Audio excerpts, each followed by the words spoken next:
Two families, one city, a hatred older than anyone can remember.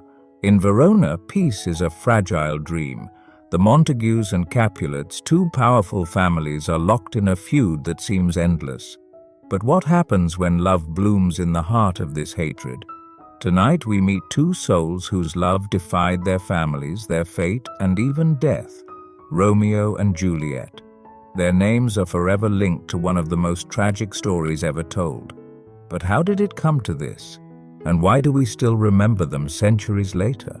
The Capulets are hosting a grand ball. It's a night filled with music, laughter, and masks that hide faces, but not hearts. Among the guests, a young man slips in unnoticed. Romeo Montague. He shouldn't be here. A Montague inside the Capulet home, it's dangerous. But Romeo isn't thinking about danger. He's thinking about someone else. Someone who isn't Rosalind, the woman he thought he loved. Sometimes love finds you when you least expect it. Across the crowded room, Juliet Capulet stands. She's only 13, but tonight she looks like a queen. Her eyes meet Romeo's. In that instant, the noise, the crowd, the world, all fade away. It's just them. Two strangers, two hearts recognizing something neither of them can explain. They speak briefly. Their words are light, but their connection is powerful. A connection forbidden by their families. Romeo can't forget her. That night he makes a choice that will change everything. He climbs the wall of the Capulet orchard, risking his life for a glimpse of Juliet. On the balcony, Juliet appears. She speaks softly, unaware that Romeo is listening. Juliet, whispering, hopeful, "Romeo, Romeo, wherefore art thou, Romeo? Deny thy father and refuse thy name. Or if thou wilt not, be but sworn my love, and I'll no longer be a Capulet." She wishes he could abandon his name, his family. But can love really overcome something so deeply rooted? Romeo steps out of the shadows. Their conversation is tender, filled with promises. It's a love that shouldn't exist, but it does, and they're willing to risk everything for it. The next day they make a bold decision: marriage.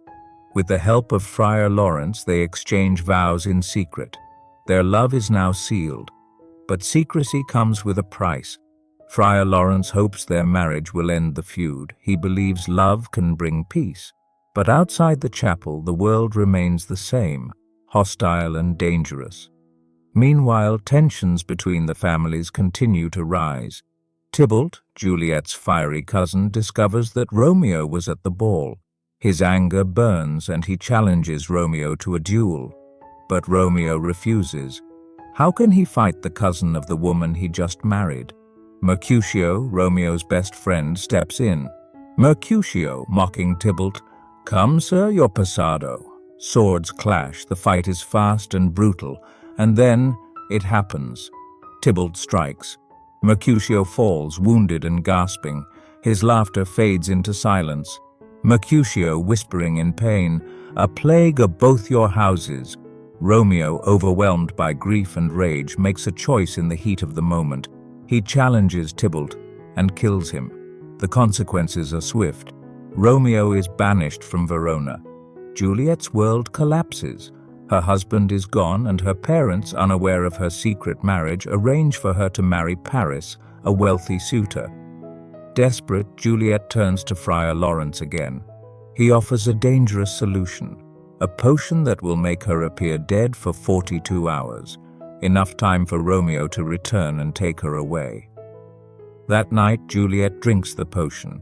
Her body falls still, her breath ceases, and she is placed in the family tomb. Romeo never receives the friar's letter explaining the plan. Instead, he hears the worst news imaginable. Juliet is dead. Heartbroken, he returns to Verona. In the tomb, he finds her lifeless. Romeo, whispering, broken, "Here's to my love." He drinks a vial of poison. His life slips away beside her. Moments later, Juliet awakens. She finds Romeo's lifeless body and realizes the truth. Grief consumes her. She takes his dagger and follows him in death. The feud that kept them apart dies with them. Their love, though brief, brings the families together in grief.